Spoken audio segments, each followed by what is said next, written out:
બનાસકાંઠા જિલ્લાના વડગામ તાલુકાનું પ્રાથમિક શિક્ષણ વિશ્વ કક્ષાએ ઉદાહરણ તરીકે સ્થાપિત થાય તેવા શુભ આશયથી ગુજરાત સરકારના શિક્ષણ વિભાગ દ્વારા સ્કૂલ ઓફ એક્સલન્સ પ્રોજેક્ટ મારફતે શાળાઓનું આધુનિકરણ કરી મોડેલ સ્કૂલોનું નિર્માણ કરવાનું કામ હાલ પ્રગતિમાં છે, જે અંતર્ગત માહી પ્રાથમિક શાળામાં ઉપરોક્ત પ્રોજેક્ટ અંતર્ગત શાળા સંકુલ નિર્માણ કરવાનું કામ ચાલી રહ્યું છે, જેમાં વર્ષો જૂની પ્રોટેક્શન દિવાલ શાળા કમ્પાઉન્ડની ફરતે અંદાજે 150 મીટર લંબાઈ અને 150 મીટર પહોળાઈ ડેમેજ કરેલ હોવા છતાં જૂની પ્રોટેક્શન દિવાલ પર સિમેન્ટની ઈંટોનું કોન્ટ્રાક્ટર દ્વારા ચણતર કરાતા માહી દૂધ મંડળીના મંત્રી વાલજીભાઈ પરતીભાઈ ચૌધરી, પલાણી મફાભાઈ શંકરભાઈએ આચાર્ય જયંતિભાઈ ચાવડાને રજૂઆત કરી ગુણવત્તાયુક્ત કામ કરવા ઉચ્ચ કક્ષાએ રજૂઆત કરી હતી.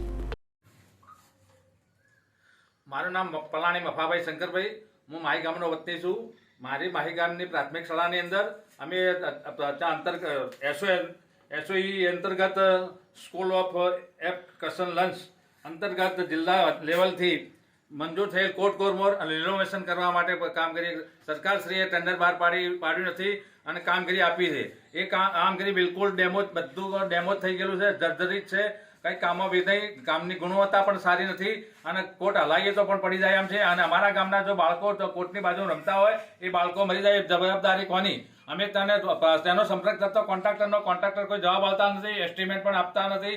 અમે એમને કીધું કે કયું એમને એસ્ટિમેટની કોપી આપો, પણ એસ્ટિમેટની કોપી આપતા નથી. મજૂર સાથે અમે વાત કરી, આચાર્ય સાથે વાત કરી, આચાર્ય કે મારા કાના એસ્ટિમેટની કોપી નથી. તો આ કામ કેવી રીતે કોઈના ઘરમાં કોઈ પણ માણસો ઘૂસી જાય એ રીતે ઘરમાં કબજો કરી અને અમારા ગામની શાળાની અંદર ખોટું કામ થઈ રહ્યું છે. એ કામમાં કોઈ ગુણવત્તા નથી, બિલકુલ સિમેન્ટમાં એ લોકો ઓછો સિમેન્ટ વાપરે છે, 20 એકનો માલ બનાવે છે, જે ગુણવત્તા બિલકુલ પેલી જર્જરિત છે. કોઈ મકાન સારો, કોઈ કોટ સારો નથી અને જે પત્ર પણ નાખ્યા છે એ પણ નહીં. જે 70 મારો જન્મ 70 વર્ષ થયા મને અને આ શાળામાં હું પણ ભણેલો છું અને એમાં આ શાળાના રૂમ બન્યા હતા અને 70 વર્ષ ઉપરના છે. તો એવી બિલકુલ ડેમોજ થઈ ગયેલા છે. પણ જો ભવિષ્ય પડી જશે તો બાળકોનું શું થઈ છે? અને આ લોકો મોટો ભ્રષ્ટાચાર કરી અને એ લોકો એમના ગીધા ભરતા હોય છે.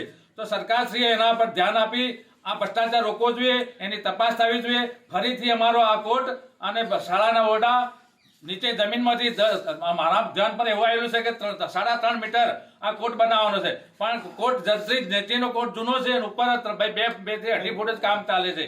એટલે સરકારશ્રીએ હાથ જોડી અમે વિનંતી કરી છે, ભારતીય જનતા પાર્ટીની સરકાર હોવા છતાં આટલો મોટો ભ્રષ્ટાચાર થતો હોય તો ગામ લોકો, અમારા ગામના સરપંચ, જાગૃત નાગરિક સરપંચ ફર્સ્ટ નંબરના કહેવાય, એ પણ તો હજી કોઈ પણ આ ગામની અંદર આ શાળા શું બની રહ્યું છે જોવા પણ આવતા નથી. તો આ સરપંચ પણ સામ કામના સરપંચની ફરજમાં આવે છે કે આ કામ સારું થવું જોઈએ, એમની દેખરેખ હોવી જોઈએ, પણ ગામના સરપંચ પણ બિલકુલ તાકતા નથી. ગામના જાગૃત નાગરિક તરીકે કેપી સાહેબ અમને જાણ કરી કે મફાભાઈ આ શાળામાં જાઓ અને તેમને તપાસ કરો કેવી રીતે બધું કામ ચાલ્યું છે. કેપી સાહેબનું સારું કહેવાય કે અમને કીધું, ત્યારે અમે જોવા આવ્યા અને ત્યારે અમે મીડિયાને ધ્યાન દોર્યું અને મીડિયાને બોલી, મીડિયાનો આભાર. મીડિયા પણ જો અમારા મદદ કરી આ કામને અમને સહકાર આપે એવી અમારી નમ્ર વિનંતી છે.